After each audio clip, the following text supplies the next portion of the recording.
Bonjour à tous, bienvenue sur la chaîne Reptistore, j'espère que vous allez bien, moi ça va super. En tout cas, aujourd'hui ça va vraiment bien parce que dans ce bac là, j'ai eu une ponte. Alors, je l'ai vu en rentrant dans la pièce, j'ai pas encore regardé, j'ai pas encore compté les œufs, j'ai pas regardé s'ils étaient viables ou autre.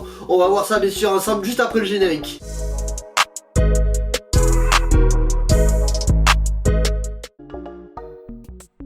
Bon les amis, nous voilà sur la ponte. En tout cas, ce que je peux vous dire à première vue, c'est que pour moi les œufs ne sont pas féconds. Pour moi c'est une ponte blanche, je vais vous expliquer ça. On va le vérifier bien sûr, mais à vue d'œil, je sais déjà que c'est une ponte qui ne donnera rien. Donc ce qu'on va faire, on va venir retirer la bestiole dans un premier temps. Doucement, parce que c'est déjà été assez épuisant la ponte. Voilà, bon elle souffle beaucoup, c'est normal. Vous voyez, là elle est vraiment bien amaigrie la pauvre. Donc ça, c'est pas grave, on va la retaper dans les semaines et les mois qui vont suivre. Je vais l'isoler pour pouvoir bien la réhydrater, on se retrouve de suite. Alors j'ai effectué une palpation sur la femelle pour être sûr que j'allais pas avoir d'occlusion d'œuf, qu'il ne lui en reste pas, etc. Donc là on est sur exactement 7 œufs. Mais ouais non, ils sont pas féconds, ça c'est sûr. On va quand même les vérifier avec le mirage. Et puis comme ça au moins on sera fixé. Bon les amis, je viens d'éteindre la lumière de la pièce. Je vais maintenant réduire l'éclairage de mon ring. Voilà, comme ceci, voilà. Et on va effectuer le mirage ensemble. Donc je prends mon téléphone et je vais venir prendre un œuf et vérifier. Attendez que vous puissiez le voir. Donc là on voit bien. Il n'y a absolument aucune veine sur celui-là.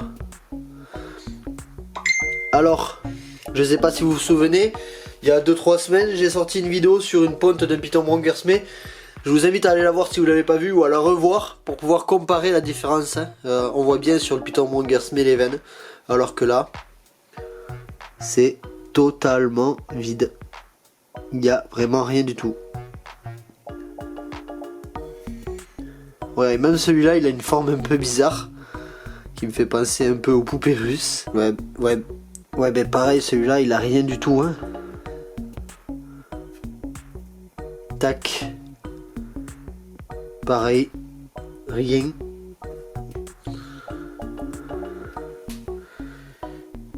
Ici aussi. Enfin, etc. Bon, comme on a pu le voir ensemble, on est sur des slugs. Donc des slugs, qu'est-ce que c'est? C'est des œufs non fécondés comme cela. Alors ils peuvent avoir des fois des formes un peu bizarres, vous voyez, donc comme celui-ci, en forme de poupée russe. Donc là c'était sur 7 œufs, 7 slugs. C'est dommage parce que le fruit de cette éclosion était destiné à une animalerie. Donc bon, enfin c'est pas grave.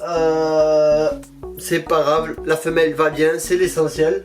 On va la retaper comme je vous disais. Voilà. Donc quand vous avez ce genre d'œuf, ben, ça sert à rien de les mettre en incubation. Moi un jour sur mes premières reproductions j'avais testé quand même, je lui ai été dit on sait jamais, mais non, ça ne fonctionne pas. Vous allez avoir les œufs qui vont pourrir d'ici quelques jours, avoir une odeur infâme dans l'incubateur. Donc ça je vous conseille de le jeter. Si vous êtes un petit peu curieux, vous pouvez les ouvrir, vous allez voir, il n'y a rien d'exceptionnel. Voilà. Je peux même vous le montrer maintenant en vidéo, on va même le faire maintenant en vidéo. Donc le contenu d'un slug, vous allez voir, c'est aussi simple que ça. Alors attendez, je mets ma petite boîte dessous. Tac, je l'ouvre, voilà. Vous voyez, rien d'exceptionnel. Ça donne ça, voilà.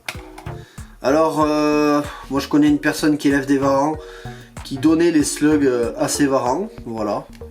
Après, bon moi j'ai pas de varan, je peux pas le faire, mais vous voyez, voilà le contenu d'un slug. Alors j'imagine que 9 fécond, ça doit être la même chose, hein, mais j'ai jamais essayé sur un œuf fécond. Je pense que vous devez quand même vous en douter. Donc voilà, donc là c'était une ponte, c'était une Python, donc c'était un Python Regius classique où j'avais mis un pinstripe 100% het hippo dessus. C'était pas pour des projets personnels comme je vous ai dit, c'était petits qui étaient destinés à la vente pour une animalerie, voilà, qui eux allaient derrière revendre. Donc au final on va jeter les œufs, on va retaper la femelle et puis voilà. Bon voilà les amis, on arrive à la fin de cette vidéo. J'aurais pu ne pas la faire mais je voulais vous montrer à quoi ressemblent des slugs. Comme ça vous pouvez comparer avec la vidéo que vous avez vue juste avant sur la ponte des Brongersmee et celle-ci où on a 7 œufs malheureusement, où c'est des slugs quoi. Il y a plein d'autres pontes qui arrivent à l'élevage. Je vous ferai d'autres vidéos là-dessus, j'espère que ça vous plaira. N'hésitez pas vous en commentaire à me mettre quelle ponte vous attendez cette année. Je vous dis à bientôt sur la chaîne Reptile Store. Ciao!